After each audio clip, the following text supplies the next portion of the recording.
Hello and welcome to the Private Capital Podcast. I'm Joe Riley, the head of Circulus Group, a network dedicated to building enduring relationships between family offices. Jennifer Prosek has built a powerhouse firm by focusing on asset management. She asked herself, why does the financial industry not care about its brand, and why are they so on the back foot about everything? I was particularly keen to talk to her about how firms struggle to differentiate, especially as formerly low-profile parts of the industry, such as private equity funds, now look to expanding across the wealth channel and begin to look more like consumer brands.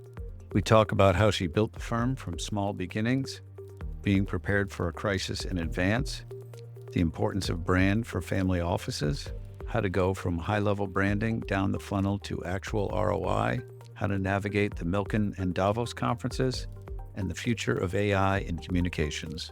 Jennifer Prosek is the founder and managing partner of Prosek Partners, a leading integrated marketing and communications firm with offices in 9 cities around the world. The firm was named the best financial communications and marketing firm by Provoke Media in 2023.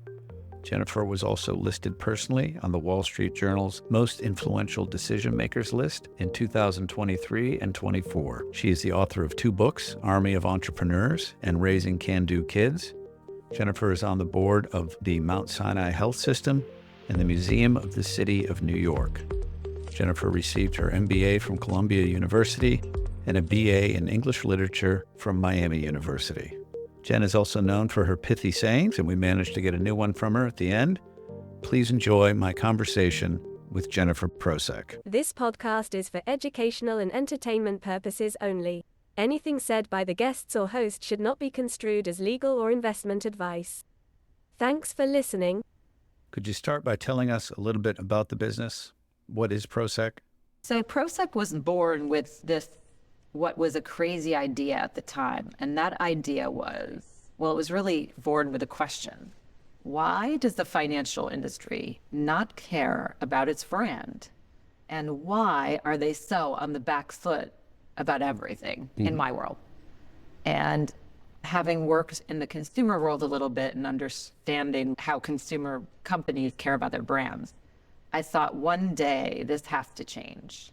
And I'm guessing we're around the same vintage. When we all graduated college, it was a non-engagement zone in terms of stakeholder engagement. LPs, they just didn't engage the way you do today. But we thought that would change, and that was our idea. So we decided we would be the firm to build financial services brands and others, but we were interested in finance because it was so asleep. And that we would also do defense, which is crisis communications and deal work and special situations. But that world was very well developed back in the day. What was undeveloped was this world of brand. But I always say it was a bunch of years of knocking our heads against the wall, meaning we were trying to sell something people didn't really want to buy. But until the great financial crisis. And when the great financial crisis came along, every financial services big brand had a black eye reputationally.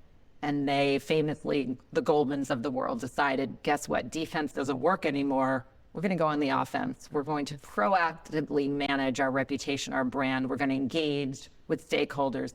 And when that happened, it started to signal the market, hey, wait a minute, we should all be thinking about playing this game in an offense way versus a defense way. And they went to the market and they said, who plays offense? And we're literally one of the only players that were good at that. How did you find your way into this industry? Many good things happened by accident.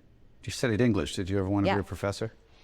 I did not want to be a professor. I liked reading books and writing papers. But I think what I liked the most, I just liked writing and creative writing. And when I ended up having a by accident internship in the world of communications, I decided, oh my gosh, this is what I love. It was a combination of creativity, writing, what I call nailing the narrative, going into a company and figuring out what is distinctive and how to get those words on the page. But then I equally loved going out and selling the concept in a proactive manner and sort of building brand and reputation. So it was really an accidental internship that introduced me to communications, and then an accidental misfortune that got me here. So I graduated in a recession. I wanted to be in a big training program at a big firm. There weren't any of those jobs. I met a guy who was running communications at G Capital, wanted to start his own thing. We clicked. I was employee number one. It was a terribly ugly little business that I did not want to stay with. And that was the beginning of this. If I was an analyst trying to understand the PR business, what would you tell me? What are the dynamics? What does somebody need to know about the business? I would say first, we're more than PR, but we'll get to that. If you're talking about the communications business, I guess what you need to know is that I think people think of PR and they think of publicists and publicity. They think about celebrity publicists, or in my day, it was Lizzie Grubman. And the world of communications includes that. But in my world, when you deal with companies, corporations, it's very sophisticated situation of engaging with your stakeholders, managing the press, building thought leadership and executive brands. So it's a wide world beyond the world of just publicity, I would say.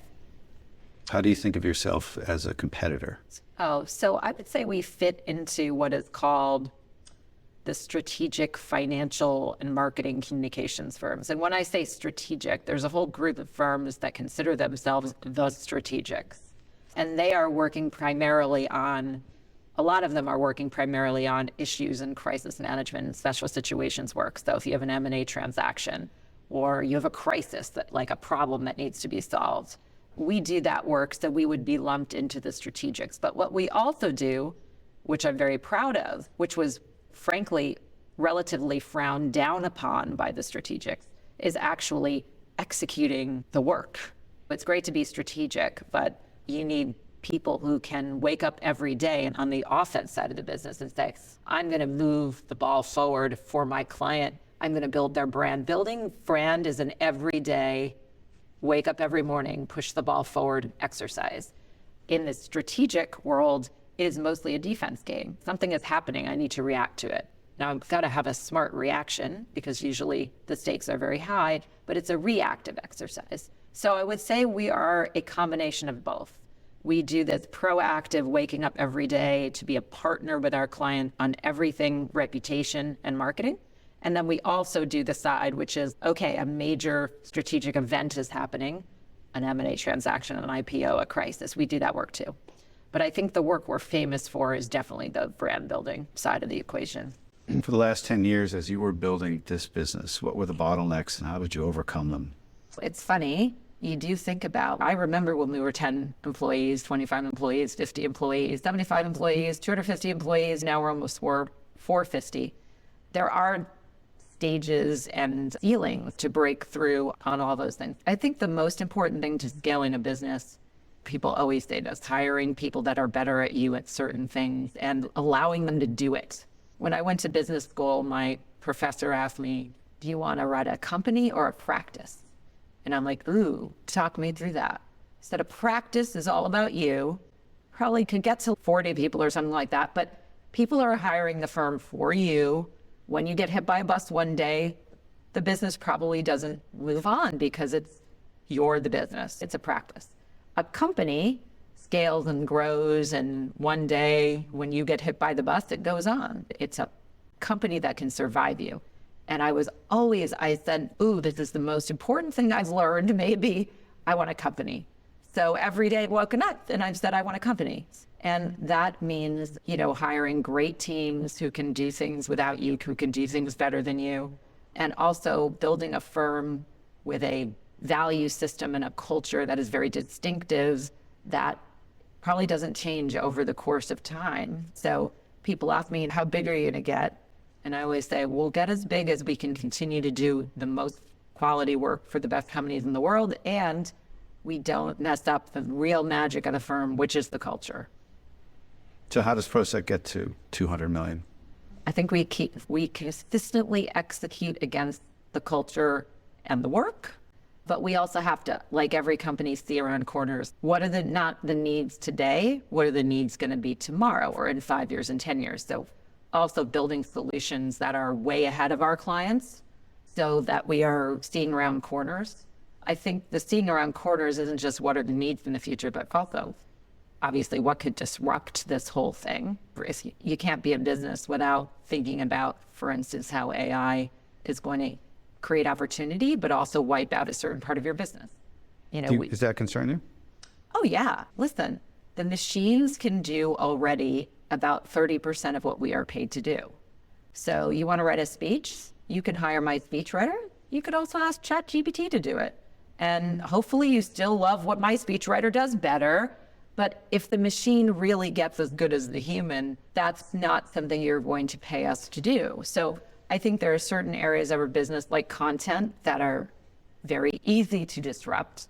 And then there are other areas of our business that are very hard to disrupt. So I think every business leader has to be thinking about what percentage of their business will be wiped out and what are the opportunities that could replace that business and then some. So I've been obsessed with that for the past 4 years. I think most people in my shoes are as well.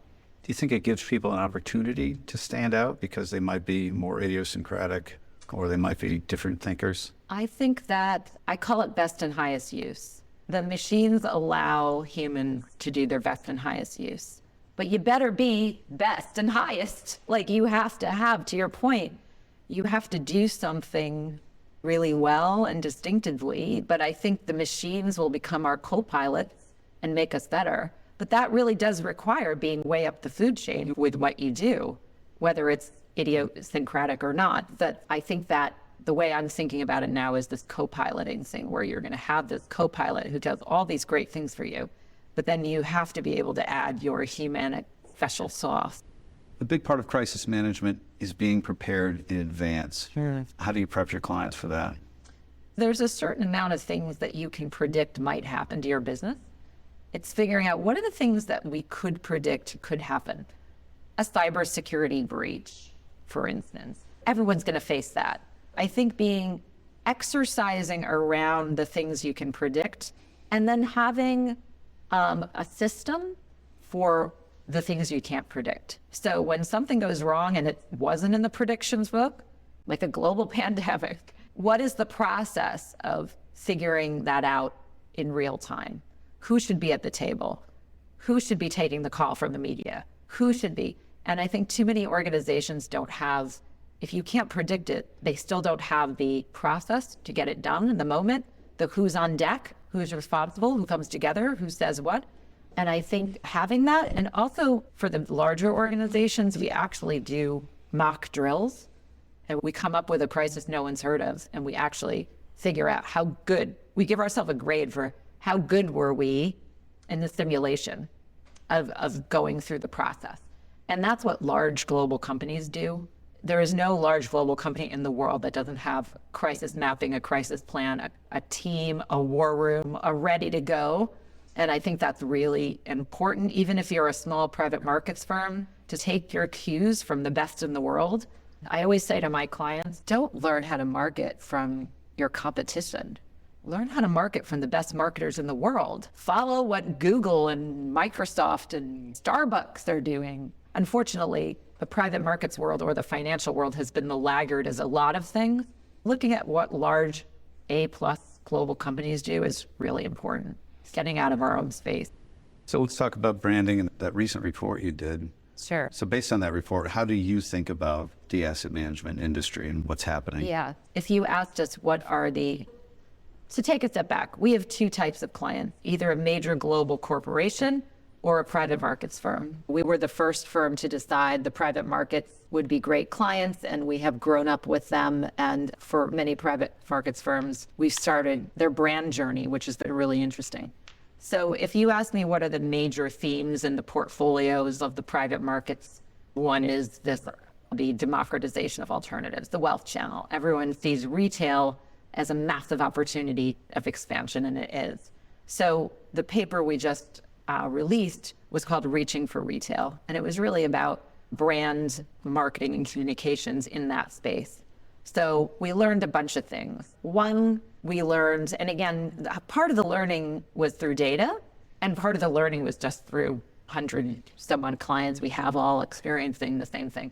We're still in the early innings of this business. And a lot of clients ask me, because the marketing and communications focuses so much about educating the financial advisor, is education still where it's at?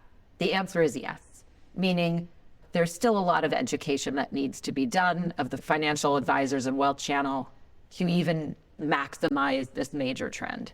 So I would say we're early days. I would also say that most of the brand and marketing spend going into the democratization of alternatives by the GPs is in that education channel. So if you asked me, where do you see the most advertising and communications and media coverage? It's in those financial advisor trades. It's educating the advisor.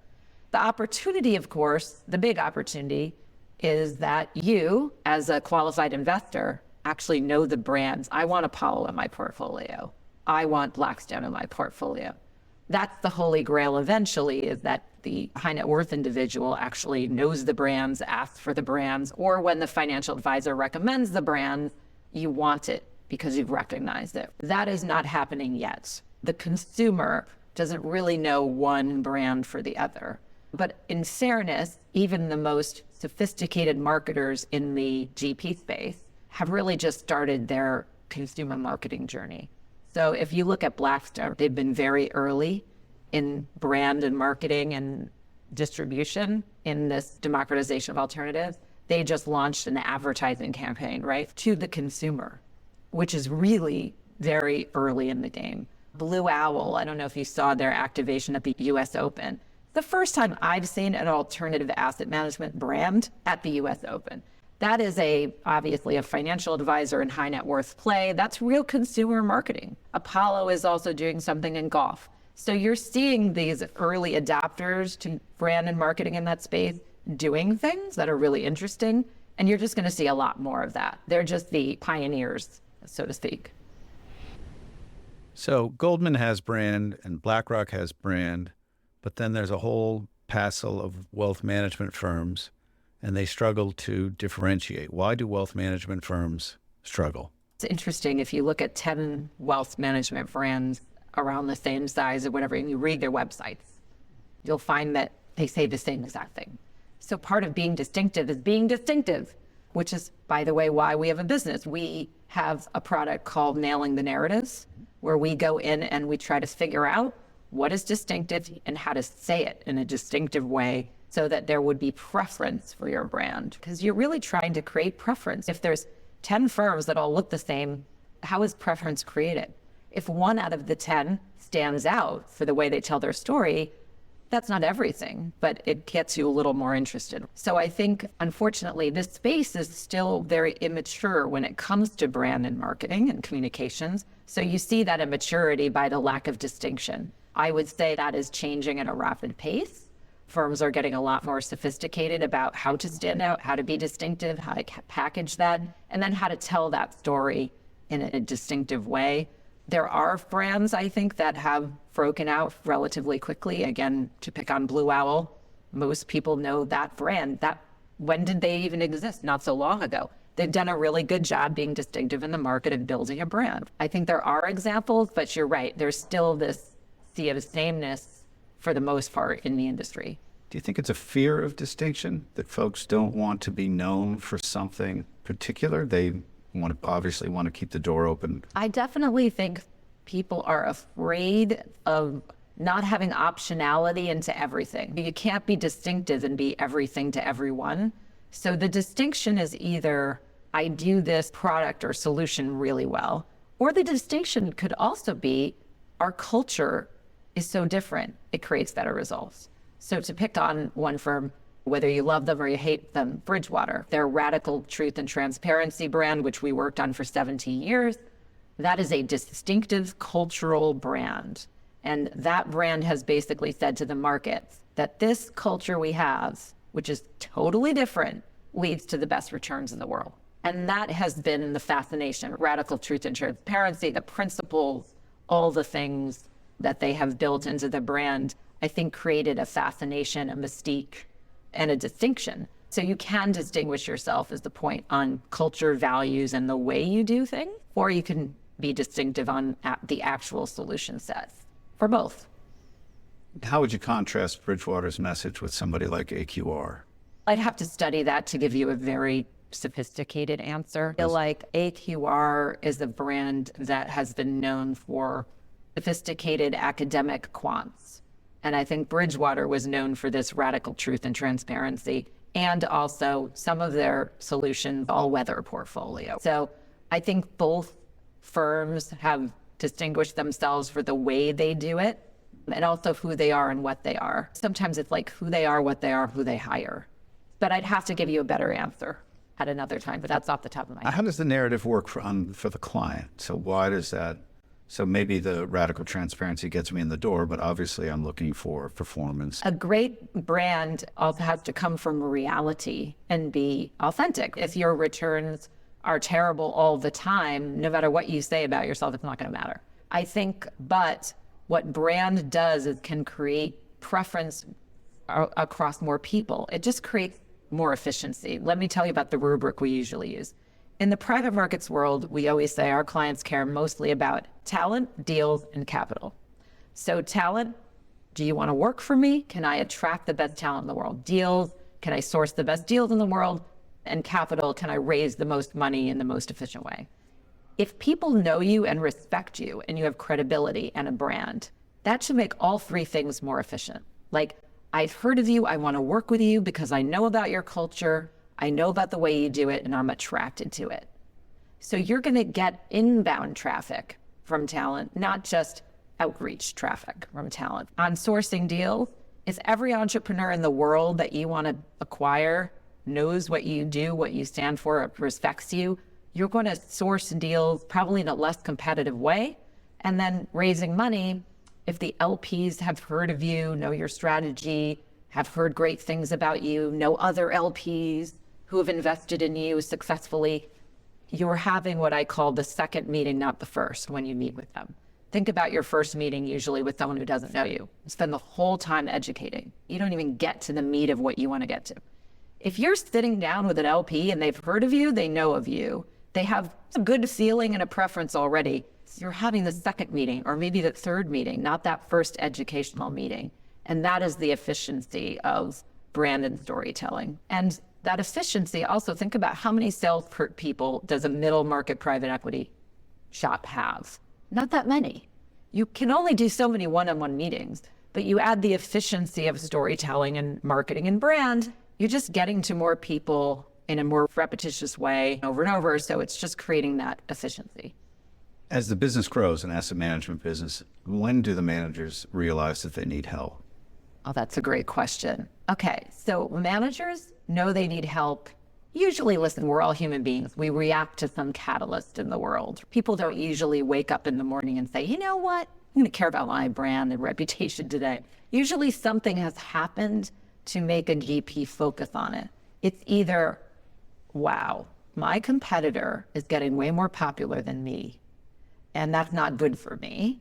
Or, wow, we just had a negative story about outflows that has created reputational damage. We got to fix it.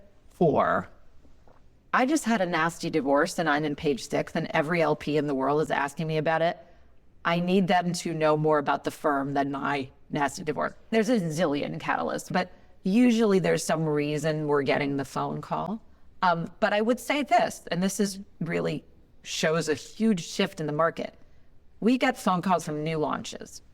7 guys and gals who just left Blackstone to start their own firm. They know at the launch that they need a brand. They need a website. They need a name. They need a narrative. Those new managers all know they need this, and they do it right at the start. So that's the difference. I think because some of the larger managers came out of a different culture, the culture of when I graduated, which was keep your head down, don't speak to anyone. By the way, if you do, you might get fired. It was that quiet of a space so they had to have some catalyst on their journey to get into this. But the new managers, they all know without a brand, you can't move your business forward. How much does regulation and the legal environment impede communication? Only because it creates fear of communication. But there's nothing, obviously we follow all the regulatory rules, especially around fundraising time and et cetera, when we are doing our jobs, and we're very conversant in all of that. But I would say the only reason that gets in the way is it creates fear of making a mistake, which sometimes leads to doing nothing. I would say that communicators and marketers really need to work very closely with legal and compliance to make sure everyone's comfortable with what is going on. Because the easy thing is, let's do nothing. We're too afraid. And that doesn't lead to a positive result. How long does it take to build a brand, and how much does it cost? That's a great question. There isn't one answer to how long it takes or how much it costs. I would say it can cost very little if you're willing to be clever and distinctive. But the reality is it depends who you're going after. If you're going after the institutional audience of a certain size, that's a small group of people. So marketing looks smaller. If you're going after the wealth channel, financial advisors and end consumers, that's big. That's a lot of people. So generally speaking, if you look at just the size of the audiences you have to reach, dictates some of the budget. And the spend is twofold. One, what will it cost me for Prosek to execute and strategize and all that? And that's a time-based business. We're paid like lawyers by the hour. But then there's what will it cost Super Return Berlin to let me on the stage? So the costs are the time costs, and then there are the hard costs of what does the advertising spend look like to buy the media if you do that? What does it look like to do 10 conferences all over the world to get on the stage and do my thing there? That's another cost. The costs are just generated based on how much time and how much execution do we want to do in these different channels, because that can be costly. A lot of folks dive in and decide we're going to get heavily and we're going to speak everywhere and we're going to have ads on buses. And then, of course, a year goes by and they're like, we don't have more clients than we thought we were going to have. We should stop entirely. And so there's obviously a lot of stop and start. Is there a way to modulate that? I think whoever you partner with in marketing and communications has to be responsible about your budget and has to be responsible about ROI and metrics. I want clients for 100 years. I want you as a client for 100 years. So how do I have you for 100 years? I'm careful not to spend your money on something that is not going to return. And I'm careful to make sure we set up a measurement program so that I say to you every year, you spent this, but you got 5X or 10X or 100X your spend. There's no one who keeps doing this who doesn't see a return. And that return is on two levels typically. It's on the brand level. Do people know me? Do I have a share of voice that is higher than my competition, which leads me to more success?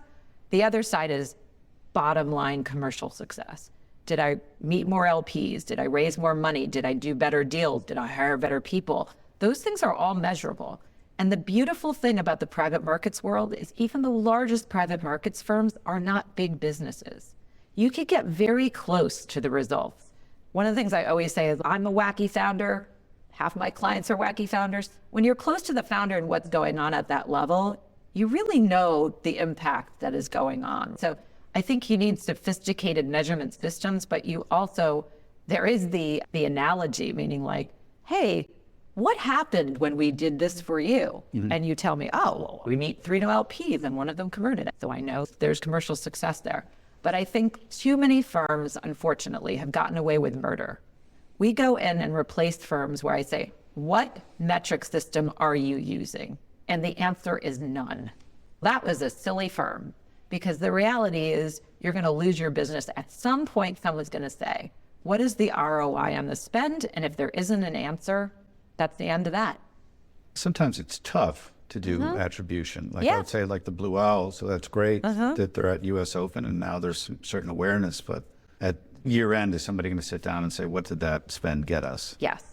I think when you move into the consumer world, every consumer marketer will talk about what's called the marketing funnel. You've heard of the marketing funnel. So the marketing funnel starts at this big mouth, right, of the funnel. And that is brand awareness. The belief up there is the bigger the funnel is with more brand awareness, the bigger likelihood there is that people are joining the funnel and they're going to go on this funnel journey. So they go down the funnel all the way to the bottom. The bottom is conversion. That is where commerciality happens. So the measurement has to happen all the way down the chain from the awareness level, which is what Blue Owl is doing at the US Open, the awareness play. But then the sales and marketers at Blue Owl better be clever about following the journey of who's at the top of the funnel all the way down to the bottom. So I think it's important to have these sort of top of the funnel measurements, which is how is our brand breaking out? And then the bottom of the funnel, which are we converting? Because the reality is the problem sometimes with these programs is not, did the marketing or the communications work at the top of the funnel? There's salespeople in there too. What if they're terrible? You're never going to convert. So there's a lot more to the commercial success than just did the PR or marketing work. And again, the beautiful thing about a private markets firm is you're close enough to know, is my IR team good? Is my distribution team good? Is my marketing team good? Is my PR? They have to all work in sync for this to really get all the value possible. So it's easy to blame, okay, you know what, we spent all this money and it didn't work. But you have to diagnose the whole organization all the way down from that top of the funnel to the bottom. If they had to choose, would a wealth manager advertise in The Economist or Town and Country? Depends what their goal is, of course, but The Economist is going to be more obvious play than Town and Country. Having said that, listen, it comes down to your business goals. If a client said to me, we need to hit the readers of Town and Country on this message, that's the profile, the demographic we have to reach, maybe Town and Country is the answer. Generally speaking, and it's a great question because I might ask my firm this, I try to trick them all the time. Is it Town and Country or is it the Wall Street Journal? They'll all pick the Wall Street Journal. But the question is, what was the client's goal? Everything has to be wrapped around the business goals. It's not just picking titles or picking places. I would call that random, scattershot, non-strategic work. It has to come down to what are we trying to get to? What are our goals? And then it's, okay, reaching those specific audiences. What is the right amount of public profile for an asset manager? How much is too much? There is too much. There is that adage, all PR is good PR. I do not believe that at all. I think that generally speaking, you want the optics to be around being smart and thoughtful. So I always say thought leadership is the thing that matters the most, I think, in professional services or asset management, et cetera. Do I believe the smartest people in the world live at that firm? And how do you get across we're the smartest people in the world? You publish interesting insights. You write interesting things on LinkedIn. When you're on stage at the conference, you're saying the thing that everyone's writing down. Showing up empty, to me, is a backfire. Thought leadership would be, to me, one of the most important strategies for firms in this space. And then what is the style of the way you're doing that? And how does it match the style and values of the firm? So some firms are really aggressive and bombastic. Maybe that's the way they should be showing up. That's the way they are. And some firms are academic and super thoughtful. I think that the prescription should match, yes, the products, the services, the firm, but also the culture and values of the firm. So I think people tend to think there's this playbook that you use across every firm. Not at all. We need to get to know the cultures, the values, the goals of the firm and match the style of the communication with that. We have clients, again, that are very academic. I don't think going on TV for 5 seconds on CNBC makes sense for them. They're too thoughtful, they're too deep, they're not flash in the pan, and they're not retail. Making those choices is what an advisor helps their clients do. Here's a great example. I was asked to be on a reality TV show, which is fun. And 5 seconds I thought about doing it. But I'm like, does this really match my firm's brand and my personal brand? Or could it create damage to my brand and the personal brand? And the answer was yes, don't do it. I think every choice has to be made extremely deliberately on where you show up and what you do. Do you regret it now? No.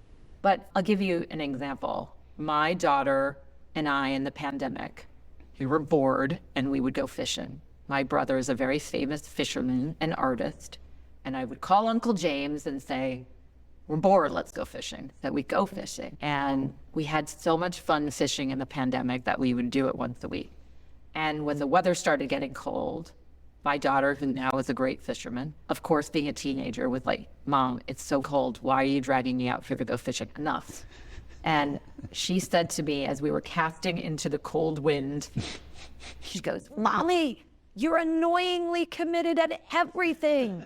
And I'm like, oh my God, annoyingly committed. That's a great thing. Her insult turned into a campaign for me, but I'm like, I wrote a piece on LinkedIn about it being annoyingly committed. That if you as a leader are not annoyingly committed to everything you're doing, especially in the pandemic, don't do it. You're done. Who isn't annoyingly committed who's in a job like mine? But annoyingly committed became this thing. Annoyingly committed as a newsletter post was probably 80,000 views over a week. People loved it. So why did they love it? They loved the story of my daughter calling me annoyingly committed, but they loved the pivot mostly to why that's important in business. So it was like 2 seconds on my personal and 92 seconds or whatever it is on the rest. But I think it was that combination that people really loved. It was an insight that came out of a very human moment. Not at all. LPs care about a GP's reputation, but do you think that they care about their brand? I'm thinking if you're in the CIO seat or you're in the allocator seat, you're absolutely focused on performance. So some of this is semantics. I hang out with a lot of LPs. I moderate a lot of LPs on stage. If I ask them, do you care about the brand of your financial services partner, GP or whatever, they'd say no. But then if you ask them, do you care about their culture? Oh, yes. Do you care about their insights? Oh, yes. Do you care about their reputation? Oh, yes. That's basically they don't like the idea of branding because no one likes the idea of, oh, maybe I'm being influenced by something other than the way I do my process. But the reality is if you get under the hood and ask the right questions, of course they care. I was at a capital allocators conference 2 days ago, and I was shocked. It was fall LPs in my roundtable. I was shocked to hear them admit about lemming effect, meaning there is a huge sway of, oh, if my LP friends are in this GP, I'm going to be in that GP. That's crazy. That's crazy. If you don't think that's branding, it is. That's called word of mouth. That's called almost, in some ways in the marketing world, you could say, oh, let's do an influencer strategy. What would that be? That would be one really powerful LP telling all their friends all the time about that GP. It's marketing. It's the same thing. So I was shocked by how much they admitted that happens. That's because we're human beings. We're all influenced by something somewhere along the journey. We don't like to think we are. If I asked an individual LP, are you influenced by your friends? They'd say, oh. But in that roundtable, they admitted the other LPs are all. So I just found that fascinating. Family offices are becoming more public. Do you have any cautionary or encouraging words for them?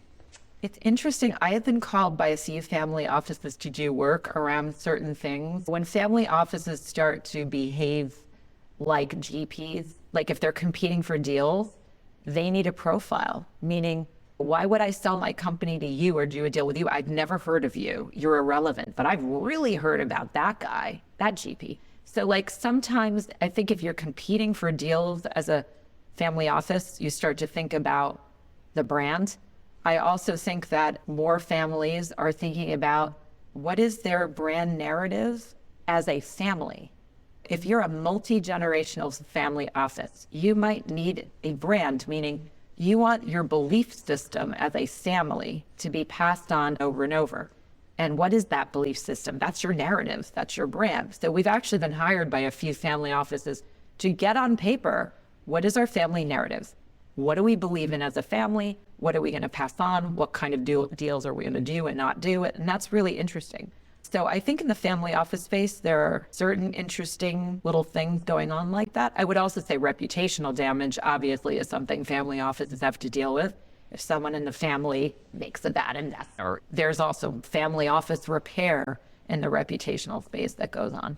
Do you think they should model themselves after asset management firms, or is there a distinction? Honestly, it's like everything else. It's like every family office is different. So I'd have to figure out their goals and then answer the question. I think if you want to be a very quiet, under the radar screen family office, no. If you want to be more effectively competing for deals and talent, maybe yes. I think the larger or multifamily offices do think about these things. Can you give a good example of a firm that changed their brand narrative for the better? I wouldn't say this is about changing your brand for the better. I would just say this is creating a brand from scratch. We have a client called TKO Capital. In France, they're publicly traded in France. I think they're about 45 billion.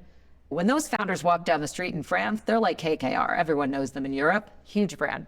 But right before the pandemic, one of the co-founders moved to New York and said, we want to expand our presence in the United States. We want to build a brand here. Now that's really hard. This is full of great asset management brands. But I would say in a short period of time, meaning since the pandemic, so what, that'd be 4 years, they have built a pretty good brand in the United States. And how did they do that? I think they did all of the things you would do. Nail the narrative. Why are we distinctive in the United States? From a product solution set, also a cultural set. Let's get on the conference circuit. Let's speak to the right media. All the things you would think of.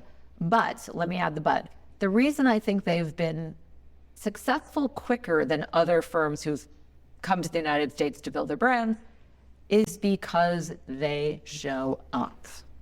So part of this is like your level of engagement as a leader. You could put all the opportunities in front of someone in the world. If they don't show up and do it, think about it. I got you a keynote speech at, pick it, Milken, for free. If you show up and you do what I told you about Conference Concierge, right? Ooh, how much brand value did you just get? Never mind commercial value. But if you don't show up, you probably missed out. A TKO shows up, ooh, they show up every time. They trust us. When we advise them to do something, they trust us and they do it. And that is probably 75% of the battle, is actually doing it. Unfortunately, in the world of brand and communications, especially communications, you can buy an ad and put it on the side of the bus, but you can't replace the founder showing up on stage and performing. So I think the engagement, people ask me all the time, why does this fall apart when it falls apart, an engagement with your firm? 99% of the time, it's lack of engagement. You hired us to do the job and you're just not showing up. And that is one of the biggest determinants of success that nobody knows about. Showing up, doing the thing, doing it well, taking the time. I just started an investment conference. What advice do you have for me? We have mapped the LPGP investment conference world all over the world and participate in it. So I know a lot about this subject. First, I think there are so many conferences right now. It's back to nail your narrative. Like, what is distinctive about your conference? Why should I go to your conference when I have 15 others already on my schedule? What is different about yours? What am I going to get about yours? What is the model, the construct? Starts with nailing the narrative. And then I think you always have to think about that ROI. What is someone paying in time and money to be on the ground at my conference? And what are they getting? And how am I laser focused on making sure I deliver that to my target?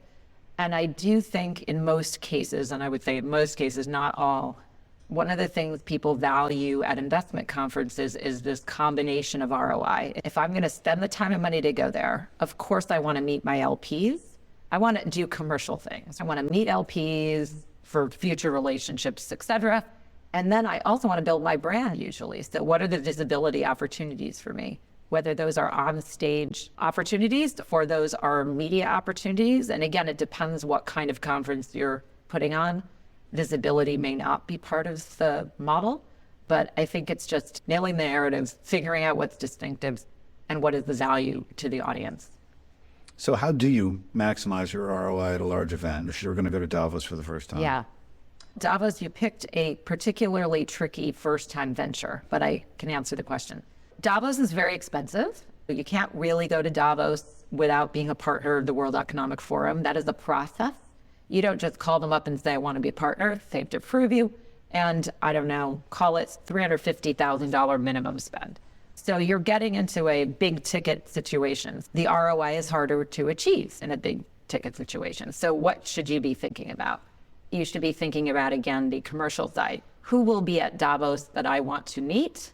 Who could become a current or future business partner? And spending quite a bit of time deliberately before you even get there, mapping that out. The folks on the ground at Davos, it's easy to identify who's going to be going. So you got to start, I would start 6 months out, honestly, mapping that sort of networking map of who do I want to meet and how do I do that. Then there's the visibility part. Where am I speaking? Where am I speaking? Is it the right panel? Is it a place where I can get my story across? And then there will be hundreds of media on the ground at Davos, like making sure if you want to get a message out or release a white paper or do something that makes noise at the conference. We've also mapped out what journalists will be there. Who should I meet on the ground? Should I be trying to break some news there? And then there's just the overall, if you're first time to Davos, making sure you're really figuring out your logistics so that it's a smooth ride. And do you do the same for just run-of-the-mill investment conferences as well? Yes, we have a product called Conference Concierge where we work with founders or C-level executives just on this. Like Katie, right? Katie O'Reilly. She came from Milken, so she knows the conference circuit all over the world, and she can help executives make sure they max out their time and their spend. I will tell you, if you are aimless and not deliberate about your spend, you are going to get very little. As they always say, it's what you put in is what you get out. That is definitely the situation in college. It's also the situation at an investment conference. How do you think about hosting your own CEO meetings and dinners? So that's another thing we do in Conference Concierge is we figure out what events should you be going to? We map all the events we can get our hands on, and many of them are private events, so that's like an intelligence exercise. So we're trying to get our folks into the right events that exist, and then we're asking ourselves, should we throw our own event? Can we compete on the established circuit for the people we want in the room at our own event? And if the answer is yes, we will plan and figure out the event and help the client get the audience there. How do you think about when you're structuring a dinner? Yep, dinners are part of that event circuit. Dinner, a sit-down dinner at these conferences is obviously a higher bar because everyone's probably competing for the same people you want at their sit-down dinner. So again, it's a question of why would they come to our sit-down dinner? We better have a strategy for that. We better have a draw, whether it's we're going to have these people in the room, we're going to have this speaker in the room, you're going to get access to this research report, whatever it is. We've got to bake in a draw because rocking up to Davos where there's already 100 events an evening and trying to compete and not having the strategy will land you in a bad place.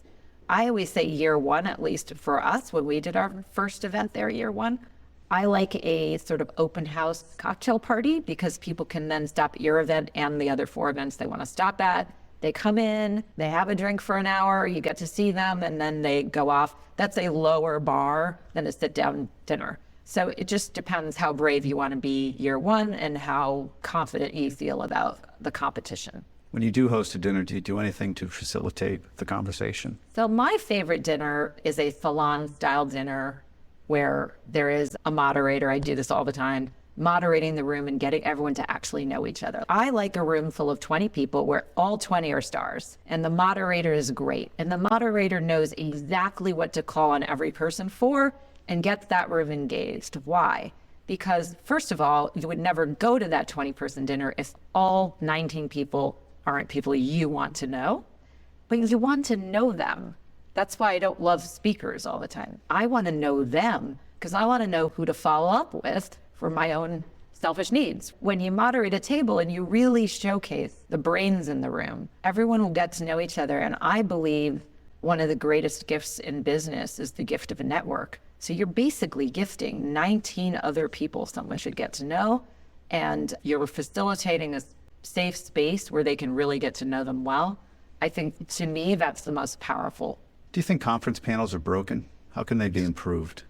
Conference panels are often broken because they are selling the slots. And when you sell the slots, you're putting people on stage who may not be that good on stage, may have nothing to say. Here's the yin yang. When you go to a media conference, like if you go to the Wall Street Journal CEO Summit, everyone on stage will be amazing because none of them are paid and they all want a relationship with the journal. Elon Musk will come to the Wall Street Journal CEO Summit. He's not going to be paid, but he goes to have that relationship with the journal. That's where the best content lives generally. Not all the time, but generally. When you are selling panel slots, there is a risk that the panelists are not all that good. If they're selling moderator slots, it's even worse because the moderator's job is to make every person on that panel shine.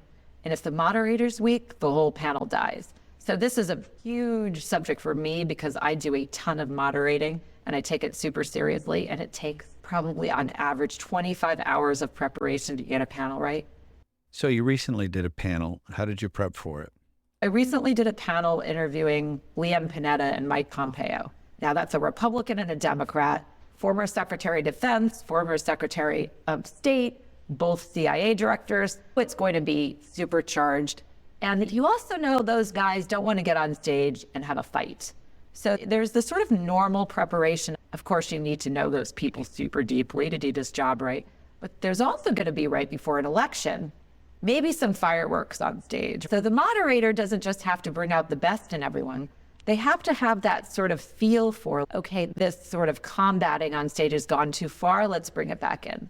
What I'm proudest of in that engagement was at the end, what we showed the audience is something America needs really badly, is that two people can disagree and still respect and admire each other. And there was enough controversy for the audience to never look at their phone, but there was not so much that we left the impression that two great men don't respect and admire each other, because they do. And back in the green room after the session, even though there were some sparks on stage, as you would expect, there was hugging and kissing and shaking of hands. So I was very proud of that, because I think it wasn't a scripted, boring, that's what they would normally say, panel. Everybody in the audience thought it was really spicy and terrific, but it was also respectful, which I think is really important today, given the polarization of the United States. I have solve, don't dwell written on the side of my computer. I want a new Jenism. Okay. Ooh, a new one. Yeah, solve, don't dwell is definitely an important one. This is not new, but like in the popularity of my isms, another one I always say, just ask, the two most powerful words in business. I was in my 20s building this business. I had to ask a lot of people for a lot of things, and I realized I got really good at it, but I also realized that if you ask in the right way, you get what you asked for about 50% of the time, which is incredible. It would be a new one, like the idea of the minus mindset. I wrote about this on my newsletter. The minus mindset is, as a leader, if you ask me, you great people just get overloaded because you ask them to do so many things, and you keep piling and piling and piling to the point where somebody can't really be that good at what they do. Minus mindset is being a manager that asks, how could I take something off your plate? Almost nobody does that. So I just like that concept. So that's just a new one I've been playing with. Could you tell us a little bit about your philanthropic work in New York? So I'm on the board of the Museum of the City of New York. I'm very proud of that. My client, Matt Brown, actually introduced me to the museum. His, I think, great-grandfather founded the museum. It's a great story, but I always say there is no city in the world where a young woman in her 20s could have had the shot that I did in the financial industry. So I love New York. I want to give back to New York. So that's one thing that I do. I'm also on the board of Mount Sinai Hospital. That's very new. But the Mount Sinai Hospital seems to be an unbelievable place, not just of brilliance and great work, but heart and community and serving the community of Manhattan. So that's a new journey for me, but I'm very excited about it. What can you tell us about the importance of storytelling? So let me tell you a little bit about the power of storytelling. So this is years ago, but I was at the Greenwich Economic Forum, and Ken Kencel, the founder of Churchill, had asked me to moderate his interview. And I was sitting in the audience at GEF before we went on, but I also looked at the agenda. And I think there were 5 major credit firms there, no joke. The founders of 5 credit firms were all going to get up and do a moderated chit chat. And so what does that mean if you're the 5th firm on stage? Everyone's covered the normal questions. It's a crisis. You got to throw out the questions and reinvent them. But at the time, I didn't know Ken that well, but we were in the green room before we went on stage. And I'm like, Ken, there's a lot of competition out there. We have to stand out. Talk through some new questions. And then I said to him, and this is literally 5 minutes before we get on stage, I'm like, I don't know your personal story. Often the personal story of the founder is actually really important to understanding how the values of the firm.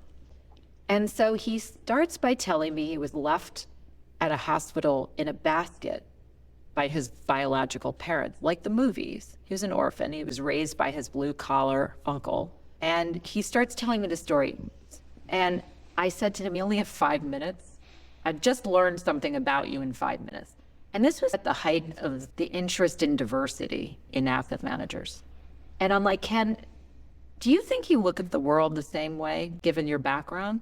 He's, no, I don't. I'm like, do you think you hire people differently, having been an orphan and grown up in a blue-collar community? Yeah. I'm like, you look like every other white man on stage, but you're not. Can I ask you this question at the end of the interview? Because I want you to cover the firm, its strategies, all those things you have to, but can we just ask it? Because I think it will matter to people. So we do the thing, we get on stage, and in the last 5 minutes of the interview, I asked Ken, tell me about your personal story. So he did, and it was only 5 minutes. Oh my God, it was like lightning struck. First of all, there was not one person not looking at us on the stage, but the outpouring from people in the emails and whatever. And Ken said to me, I never knew to this day that my story mattered to people. And I'm like, Ken, it matters to people. I don't know that you always want to lead with it, but from a talent perspective and many others, you are different. You look at the world differently. And I probably want to work with you if I want to have my shot. I've got a better shot with you than anyone else in the world if I'm not an elite kid or whatever it is. But so I think that Ken and I have a bond now because he had this awakening about storytelling. And I think the moral of the story is, in today's world, people want to see authentic leadership. They want to know a little bit about who they're doing business with. They want to know about their humanity. At Prosek, we always say 3 words about our culture: great hustle, humanity. The humanity part is so big. And if you even look at my LinkedIn advertisement for my newsletter, Leadership in Volatile Times, the most popular post, and I know they're the most popular because I have data on LinkedIn. I know if 10,000 people read it, I know if 100,000 people read it. The post that people care about the most is when you're providing value and insights with a little bit of humanity, some experience that you had. Those are the posts that go wild. And it's LinkedIn, it's a business audience. We're all human. It doesn't matter if we're investors or business people. We care about the other human on the other side of the table. So that's my Ken and Jen story. Jen Prosek, thank you so much for joining us and sharing your insights. Thank you for having me. Thanks for listening. If you enjoyed the podcast, please leave us a review on Apple Podcasts or share it with your friends. Thank you.